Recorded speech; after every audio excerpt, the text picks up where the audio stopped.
I go see a counselor on about a bi-weekly basis right now. It kind of depends on how much I'm struggling in life. But there's massive benefits to this. I've talked about this before. It's someone that's completely removed from your life from an emotional standpoint. You know, they're not your parents, they're not your friend. It's someone that their literal job, if they're doing it right, is to help you improve your life. Not for them to improve your life, but to help you do it. And to improve your emotional state, improve your resilience, and help you sort out the wheat from the chaff and find the truth. And this is immensely useful. Now, they have some limitations. So one such limitation is they don't have all of your data. It takes a long time for them to get a good picture of who you are as a person. There has to be a lot of interaction. They don't have a front row seat to a lot of it.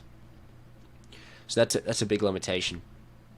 Another one is they've gone through studying psychology, but human psychology and the problems that we face are very complex. And a lot of the times the answers are less than ideal and aren't perfect.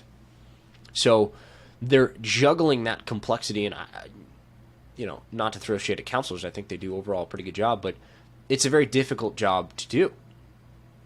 Well, what's interesting is you can imagine that an AI could solve these problems. AIs have access to the entire corpus of psychological data that exists. So they have access to everything from every psychologist in history. And they can synthesize that in a way that humans can't. And it can pull on it also in a way that humans can't. We have memory problems. Sometimes it's hard to remember exactly, what psychologist made this point. And if we went to a particular grad school, they're going to push a particular kind of psychotherapy over another one. Or they might highlight specific professors in the realm and specific people that have done research that other institutions don't highlight. Now, an AI will be able to look at all of that data and synthesize the best possible response to whatever is going on in your life. Now, it also is going to, at one point, be able to bypass this issue of getting to know you to a certain extent. Because, as I mentioned earlier, if you're able to have more and more data on your day-to-day life and conversations, audio and video, which, look, we already know that your phone is basically recording everything you do. Whether they tell you that or not, it's happening. I basically guarantee it. So you can imagine that you could actually leverage this at one point where you feed all of that past data into your AI counselor, and then your AI counselor has access to every conversation, the exact scenario, how it went, the visual cues. It has access to all of this data. So you're not trying to re-describe what happened. It already knows exactly what happened.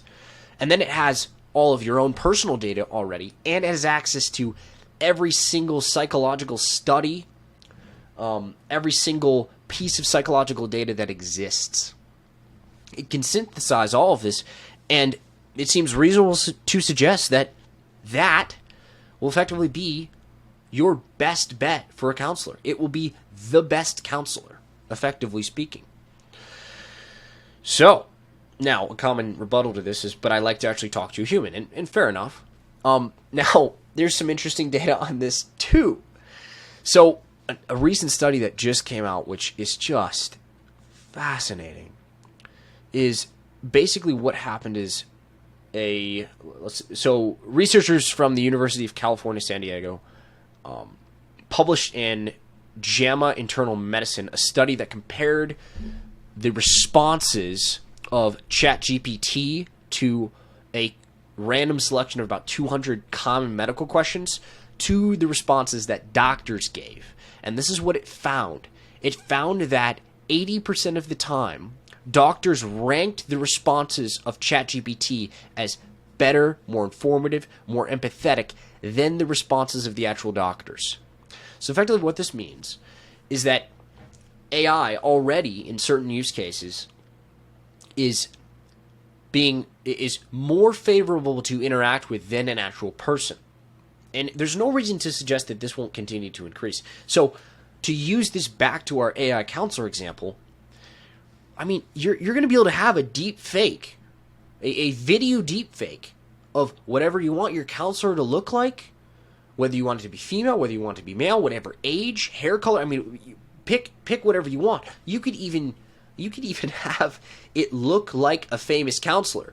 So say you want to get advice from not a counselor, but The Rock. Say you want to have a conversation with The Rock. You'll be able to do that. It'll have all The Rock's data. It'll be the spirit of The Rock that you can interact with and get advice from. You could effectively do it with anyone. And people say, well, it's not the real deal. And I understand that, but from a data perspective, from how accurately their responses are compared to the actual person's responses, it will be indistinguishable.